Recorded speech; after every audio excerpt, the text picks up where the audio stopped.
valendo? Brasília, 16 de janeiro de 2020, 19 horas. Aqui na minha ponta esquerda, o Fabiano, intérprete de Libras. Ao meu lado aqui o Roberto Alvim, nosso secretário de Cultura. Depois de décadas, agora temos sim um secretário de Cultura de verdade, Amém. Que atende o interesse da maioria da população brasileira, a população conservadora e cristã. Muito obrigado por ter aceitado essa missão.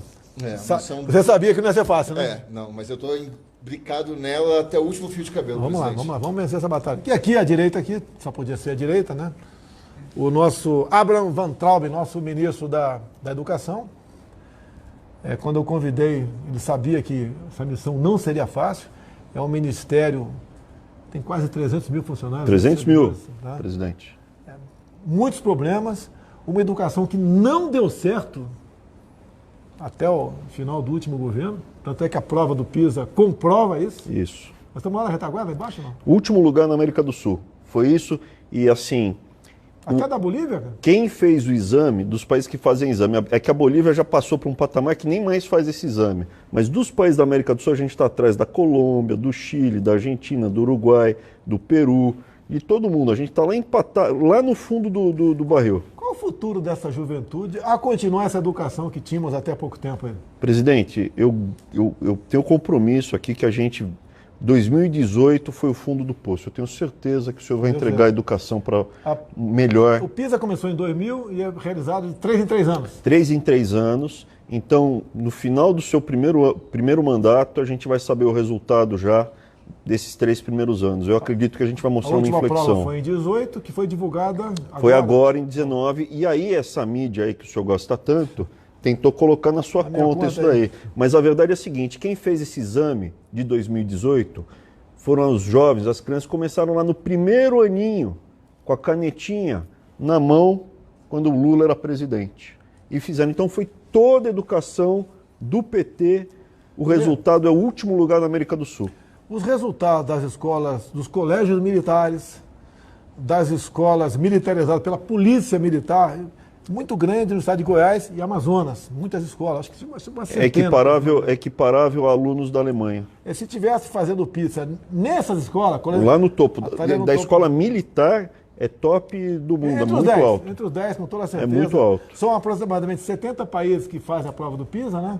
Estaríamos os 10 primeiros, com toda certeza. Agora, 2 estados, São Paulo e Rio de Janeiro, não aceitaram a escola cívico-militar. Alguém já voltou atrás ou não? Não, tem ainda uns governadores lá do Nordeste, lá de esquerda, que também não quiseram, não, viu? Porque não interessa para ele ter uma juventude, um povo esclarecido, culto, não interessa.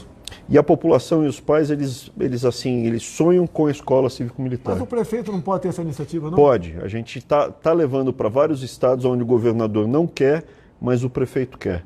Dá tempo de botar ainda alguma? Dá tempo, não, vai ter. No Rio de Janeiro, a cidade do Rio de Janeiro vai ter. Tem várias cidades do Nordeste que vão ter porque o prefeito quis.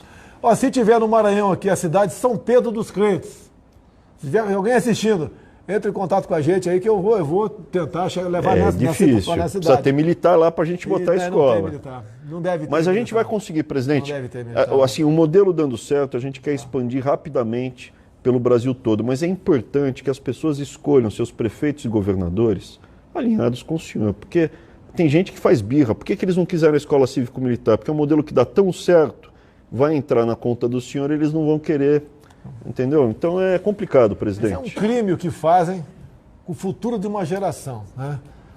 Deixá-las longe de uma educação de qualidade, ou de um conhecimento de qualidade, seria melhor o termo. A gente acabou de vir de uma cerimônia que foi emocionante com as crianças venezuelanas, né?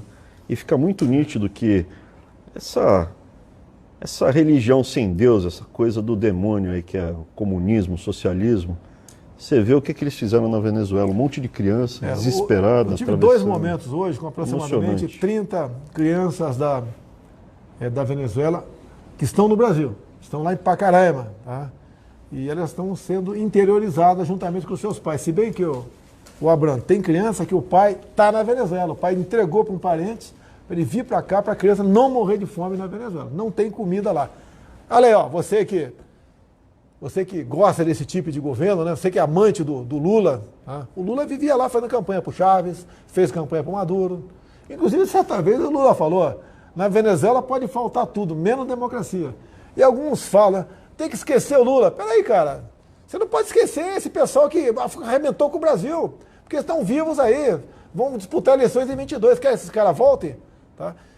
Não tenho ambição pelo poder assim, uma obsessão não, fique tranquilo, tá?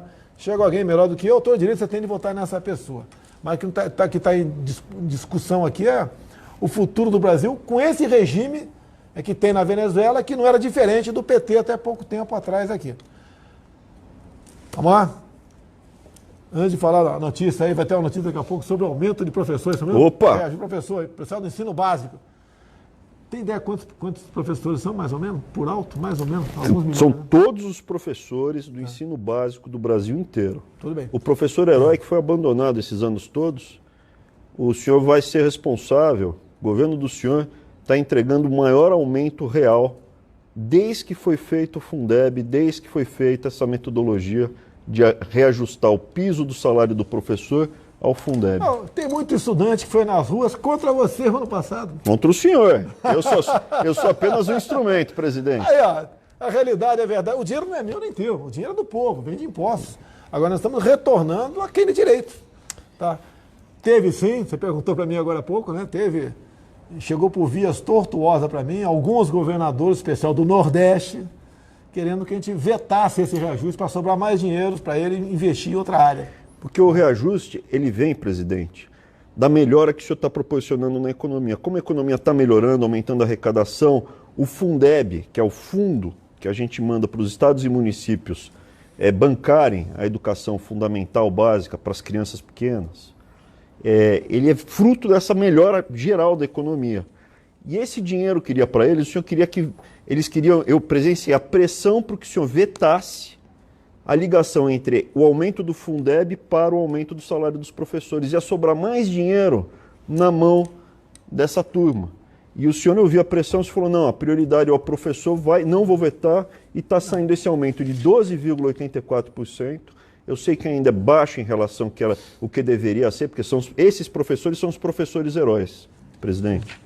Então está saindo de 2.557 para 2.886, que é o salário de referência. Na maior parte dos estados e municípios ele reajusta toda a cadeia. É um aumento de 12,84%. Eu não vou parafrasear o Nove Dedos, mas nunca antes na história teve um aumento acima da inflação real, porque no passado tinha inflação, as pessoas já estão esquecendo disso.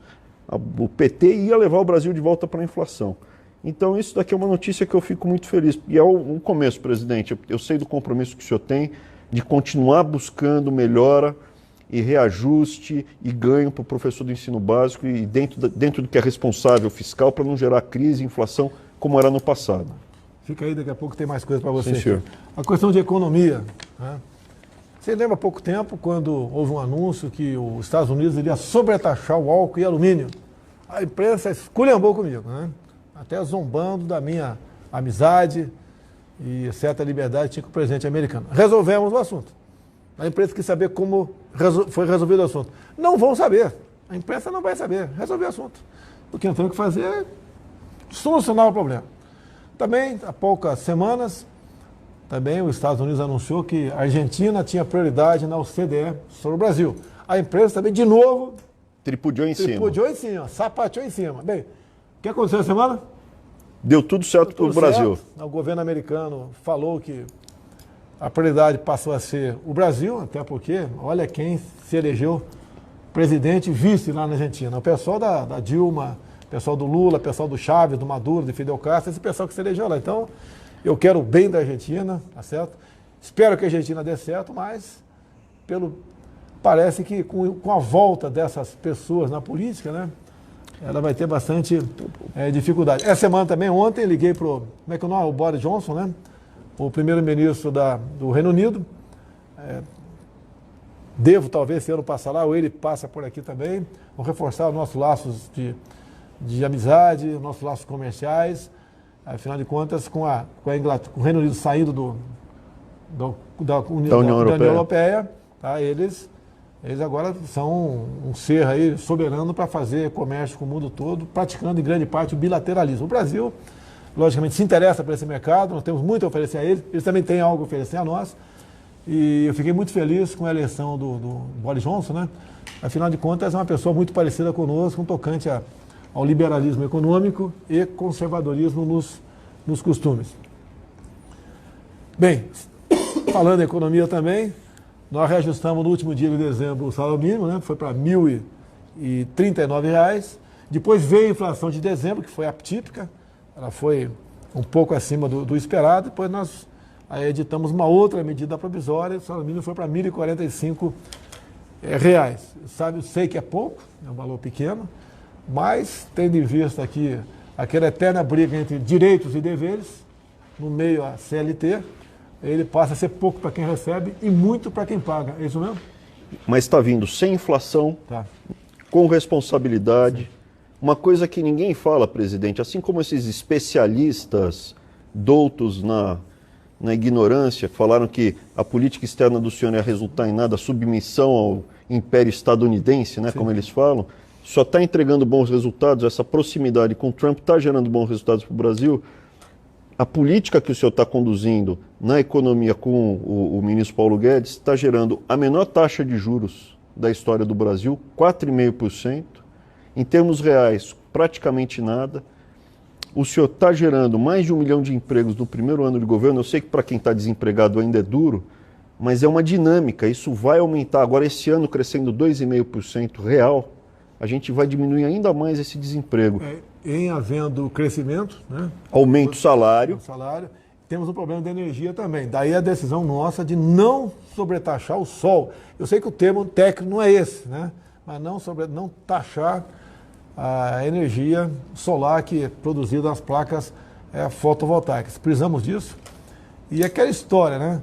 Não é justo você, na tua casa, bota os painéis e alguém querer taxar alguma coisa. Ou você, que acaba investindo, talvez, numa fazenda de placas fotovoltaicas, taxar o que você produz. Se você quiser vender isso para alguém e para chegar lá tem que ter um meio físico para levar energia elétrica, né? Usar a fiação de terceiros, daí tem que fazer um acordo com quem é o dono da fiação, quanto é que vai ser pago para levar isso para lá. Agora, quem quiser gerar para sua empresa, para sua casa, quiser vender para 10 km de distância com os meios de transmissão próprios, sem problema nenhum. O Brasil precisa de energia para crescer. E nós sabemos, estamos com sorte, com muita chuva no Brasil, mas não podemos esperar ter uma seca aí para você depois tomar a providência. Alvim, vamos lá, Alvim. Sim, senhor. Você aí é a nova, é a cultura de verdade no Brasil, tá? Coisa que não tínhamos. Tínhamos aqui essa ideia de fazer cultura para uma minoria. A gente tem que fazer a cultura para a maioria. Nós nunca censuramos nada. Eu me revoltei com muitos filmes, mandei suspender qualquer concessão, porque afinal de contas isso não é censura. O cara quer fazer um livro, um filme. Eu tenho vários nomes de filme na minha cabeça que eu não vou falar aqui em respeito a quem está do outro lado da tela aí. Nomes terríveis, tá certo? Pode fazer, mas não com dinheiro público. Faz com dinheiro teu.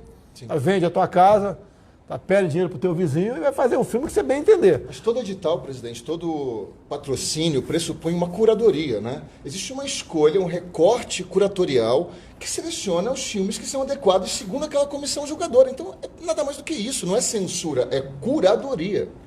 Eles faziam contra o lado bom do cinema até. Quando você quer falar para você fazer um filme sobre um período militar, para falar a verdade, eles nunca deixaram recursos para isso. A gente não quer investir na questão de ideologia, quer fazer uma cultura sadia. Exato. Que você, pai, mãe, tenha o prazer de assistir um filme, ir no teatro, né, ir no cinema, saber se os teus filhos menores forem no cinema, no shopping, não vão ser agredidos com uma coisa que não condiz aí com a cultura, com a educação brasileira, que nós queremos. Presidente, o senhor sabe de uma coisa? A gente vai lançar um edital para cinema em fevereiro, final de fevereiro, início de março no máximo.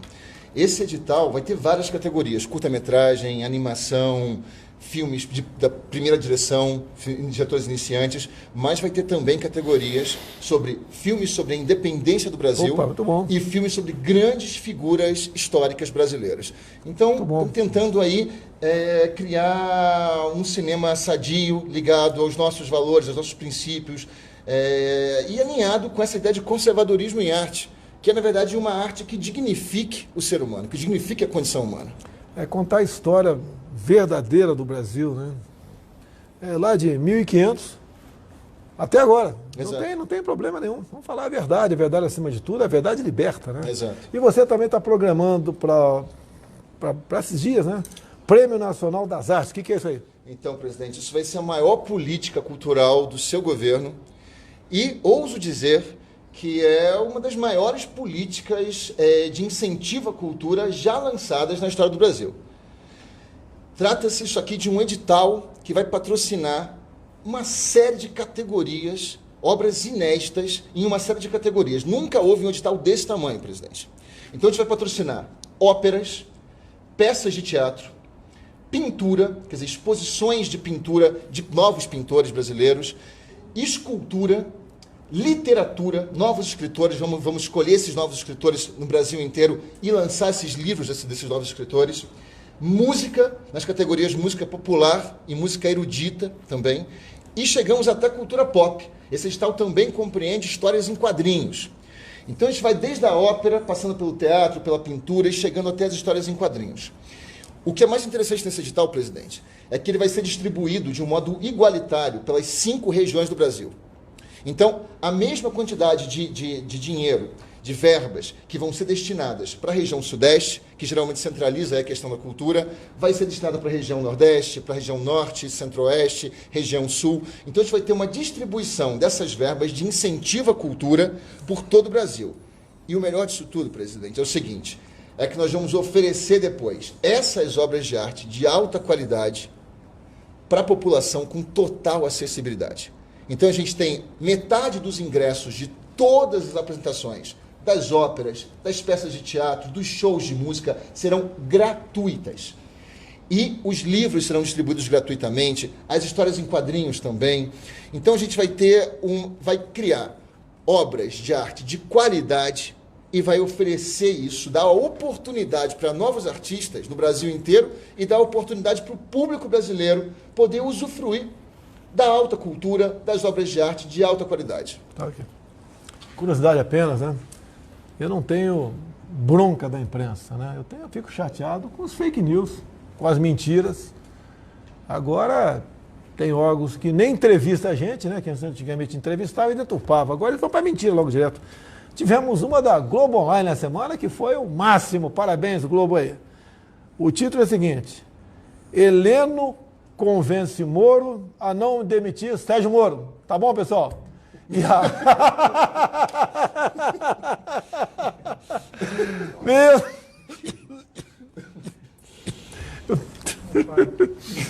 E isso veio, né, do livro aí que está sendo lançado aí pela... Meu Deus do céu, Thaís Oyama. Lá no Japão, ele ia morrer de fome com o jornalismo, escrevendo o livro, né? Lá. Ela diz que eu pensei, o ano passado, em demitir Sérgio Moro. Aí, ó, eu pensei... Agora, como é que é o negócio mesmo? O jornalista agora, eles fazem a matéria interpretando o teu pensamento. É Chico Xavier, como é que é o negócio aí? Clarividência. Clarividência. Pelo amor de Deus, pessoal. Não tem o que falar do governo, não tem o que falar. É o tempo todo atacando, como eu gostaria de uma imprensa que vendesse, né, a verdade, para informar esse povo realmente. Esse país ia andar muito. Você pode ver, 1 ou 2 ministros, fez coisa errada, 3 ou 4 ministros atrapalham. Agora, uma imprensa estraga o país todo com esse tipo de desinformação. Acaba, atenção, imprensa, não é para todo mundo, né? Tem uns órgãos de imprensa sérios, umas televisões sérias aí. Acabou a campanha, pô. Acabou. Se eu der errado aqui, o Brasil vai ser difícil retornar à situação que encontramos no momento, com a economia, como você disse agora há pouco, rodando, os números aparecendo, uma taxa de juros nunca visto na história do Brasil. Nunca antes visto na história do Brasil. 4,5%. Nominal. Sem canetaço. Olha, a Caixa Econômica Federal, o cheque especial, 5%. Estava 13%, a Caixa botou para 5%, depois o Banco Central resolveu...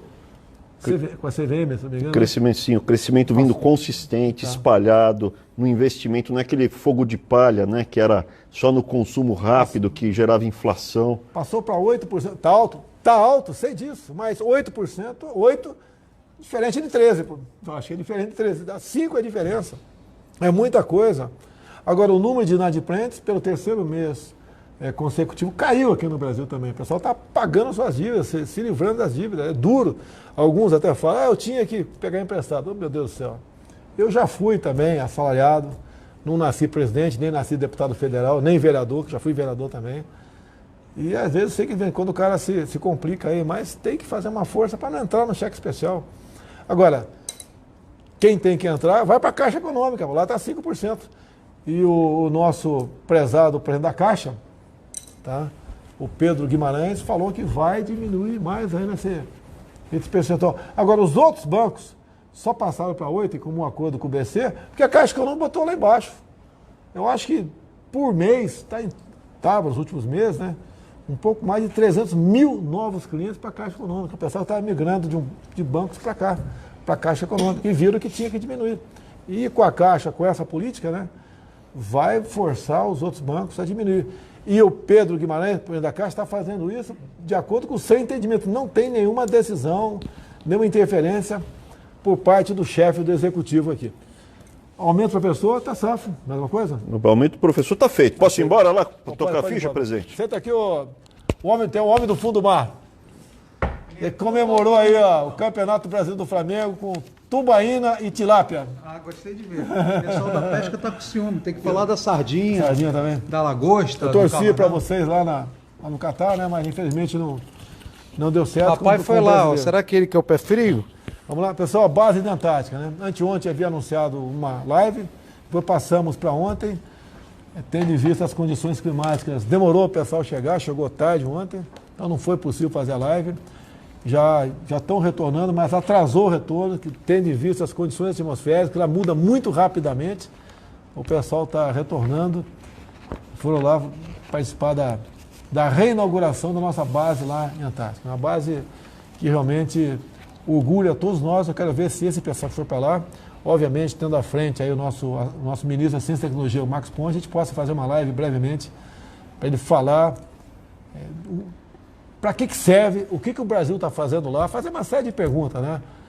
Como é que pode tomar uma cerveja lá na Antártica? Não tem geladeira lá, pô, impressionante. É só botar no gelo. Não sei por quê. Tubaína gelada lá, não tem como tomar, não tem geladeira lá, pô. Tem que mandar a geladeira para lá, pô. Tem os icebergs. O que eles alimentam, como eles sobrevivem lá, o seu relacionamento com gente de outros países que estão na região, tá certo?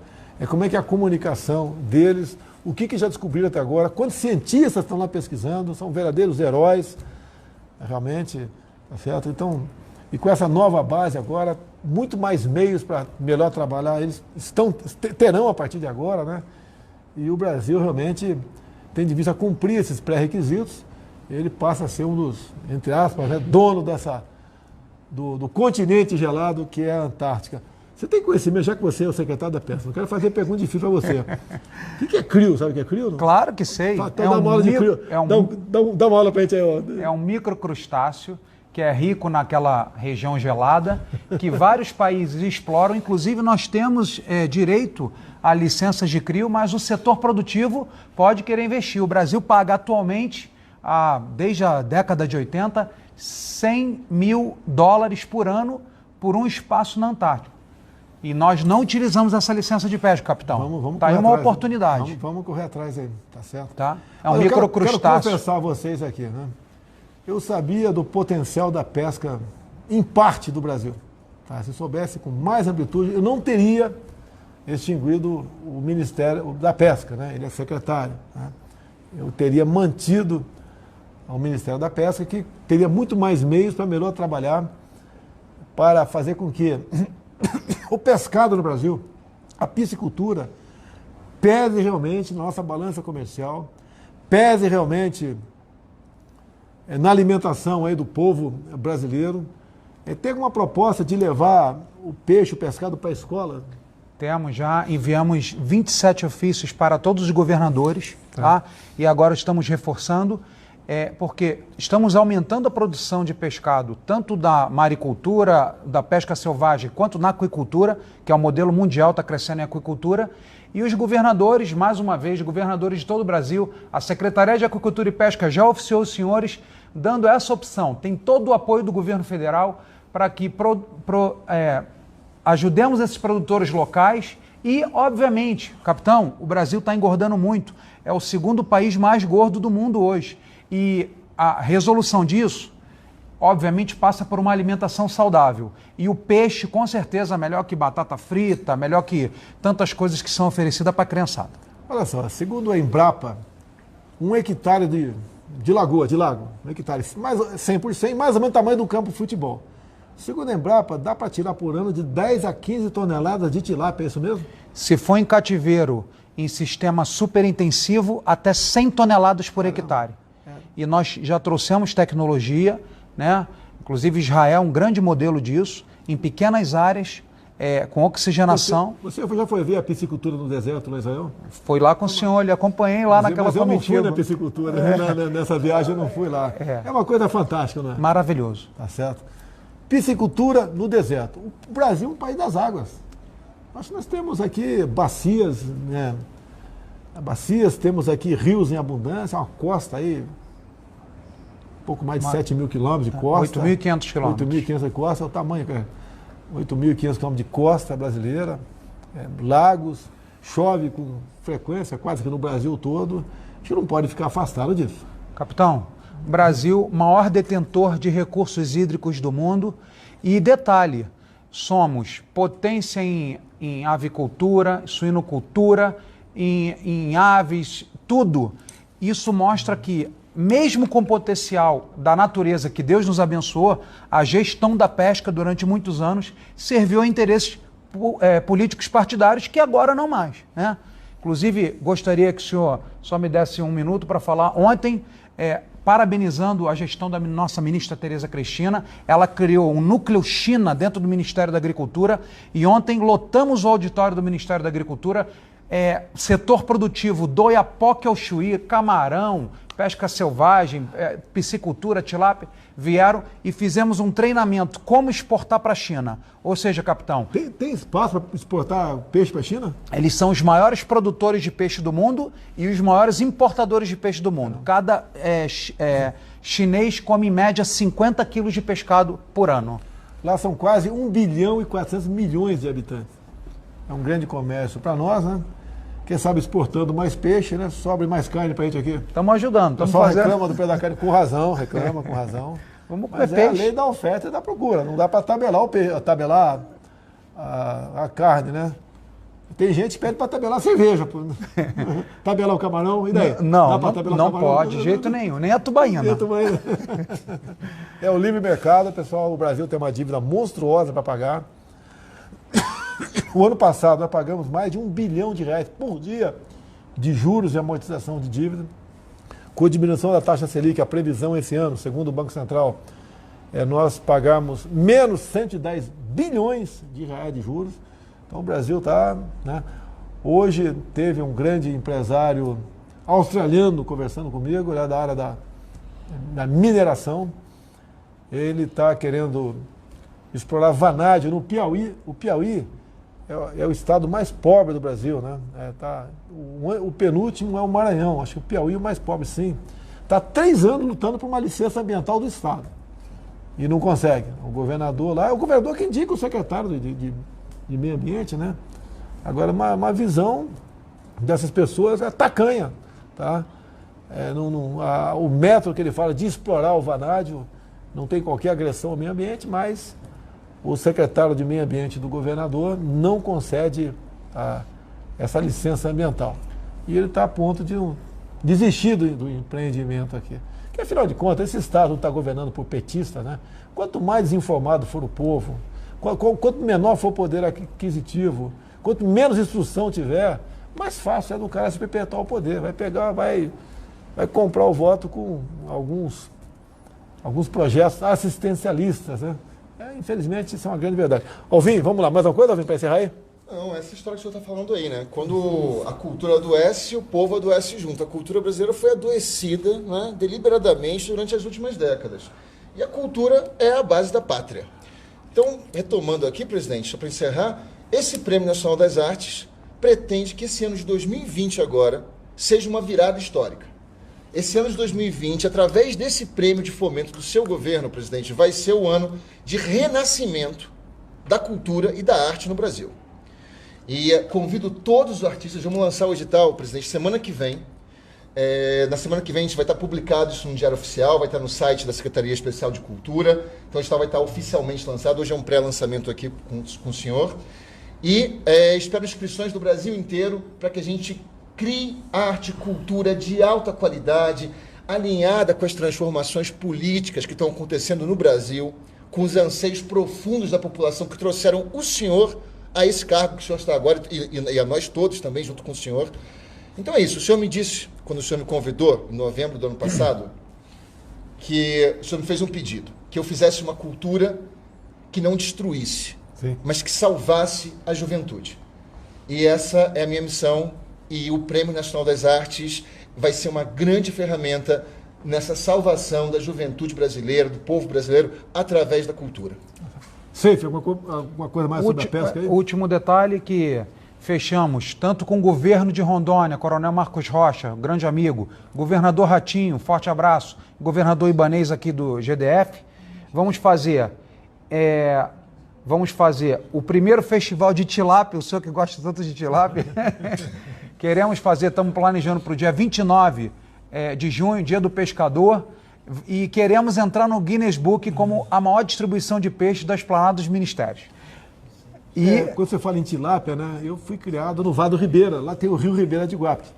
O que eu acho que é a mesma coisa, lá é conhecido como cará. É isso mesmo? Não? Pode ser. Pode ser? Porque tem vários... se não é primo ou parente, né? Tá. E também o segundo festival do Tambaqui, que fizemos o primeiro ano passado. Excepcional. Tambaqui é especial. Por último, capitão. O pacu também. São tudo primo. Pacu, pirapitinga. Eu acho o pacu o melhor peixe de água doce que tem. Eu adoro um tambaquizinho, mas confesso para o senhor que gosto de uma sardinha, gosto de uma meca, de um atum, manjubinha. Fritinha. Quando eu era garoto, subia, quando dava enchente grande lá em Eldorado Paulista, né? Subia a cardume de manjuba do mar até Eldorado. Que legal, quando que pegava bacana. na rede lá. Mas tem que ser uma malha... 15 acho que não, tem que ser malha 10. Tem que ser malha 10. Detona. Não podemos mais usar isso. Não pode usar isso, não. Senão detonamos. E por último, aqui na porta do Alvorada, mandando um abraço para o senhor, entregaram esse convite, né? A Show aqui para São José, porque tem aeroporto para o senhor prestigiar. A gente vai dar uma olhada aqui. Graças a Deus, a gente recebe muito convite para participar, isso é muito bom. Te ajuda, sempre quando possível, te ajuda a promover esse tipo de atividade. O comércio no Brasil, nós temos que estimular isso aqui, mostrar que as pessoas têm valor. Mas ele está ajudando, estou trabalhando na questão do preço do gás, preço do combustível. Tive hoje com representantes aí dos produtores de etanol do Nordeste comigo, não foram todos da região, mas uma grande parte deles, querendo a venda direta. E para isso, depende da Câmara e Senado, porque é para revogar, né, uma resolução da Agência Nacional de Petróleo, da ANP. Tá? É uma resolução, não pode vender lá da usina para o posto de combustível, por que isso? Tem que ter um intermediário no meio do caminho, um distribuidor. Isso, nós estamos trabalhando nesse sentido. Conversei já com o Rodrigo Maia a esse respeito, não conversei com o Davi Alcolumbre ainda, eles são donos da pauta lá. E se Deus quiser, a gente vai romper essa barreira aí.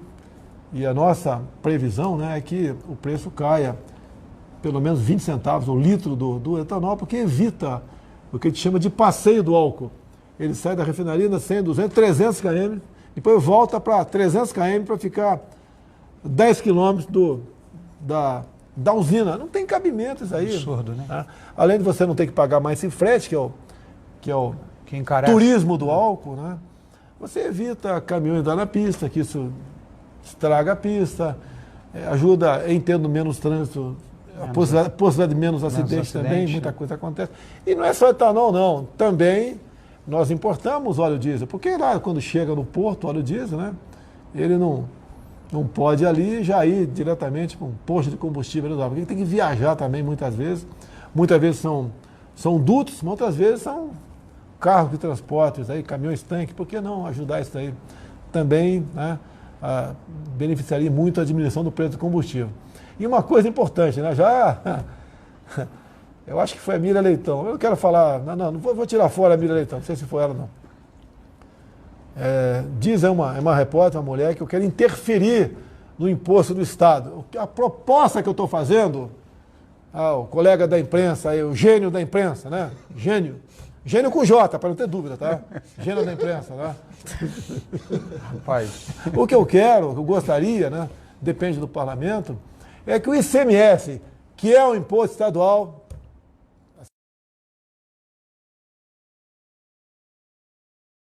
refinaria. O que você reclama com razão aqui? Olha, nós diminuímos 3% o preço do combustível na refinaria.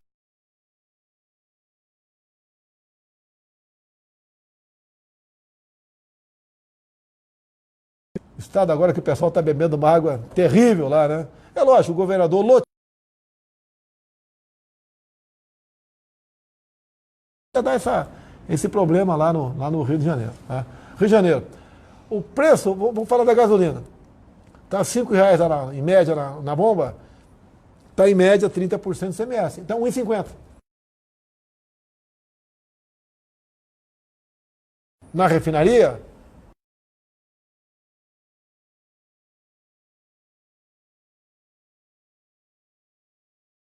se ele diminuir o valor na ponta da linha, ele não é rapidamente respondido pelo governador, que continua cobrando R$ 1,50. Então, você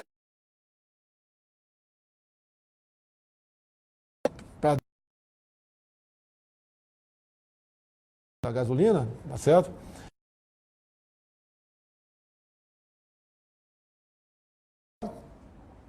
Para dar um incentivo.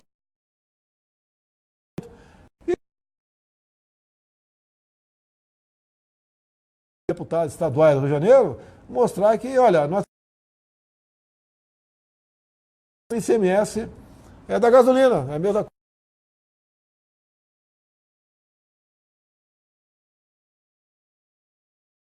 Responsável pelo preço do combustível está esse que está na bomba final. É o transportador, é o governador. O que é o governo federal?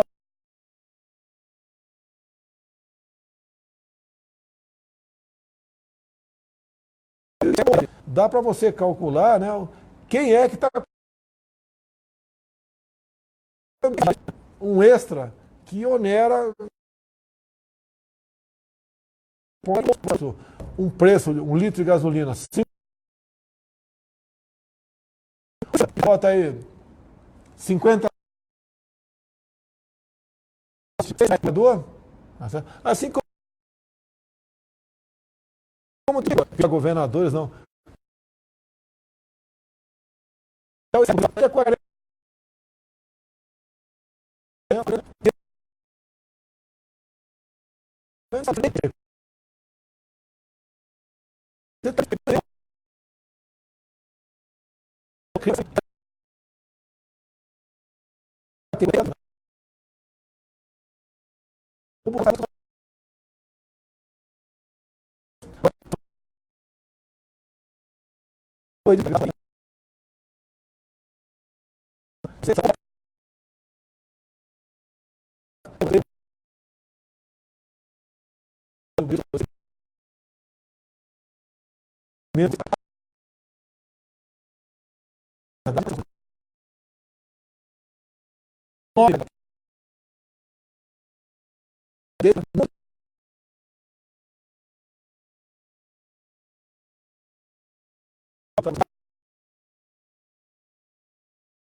Pela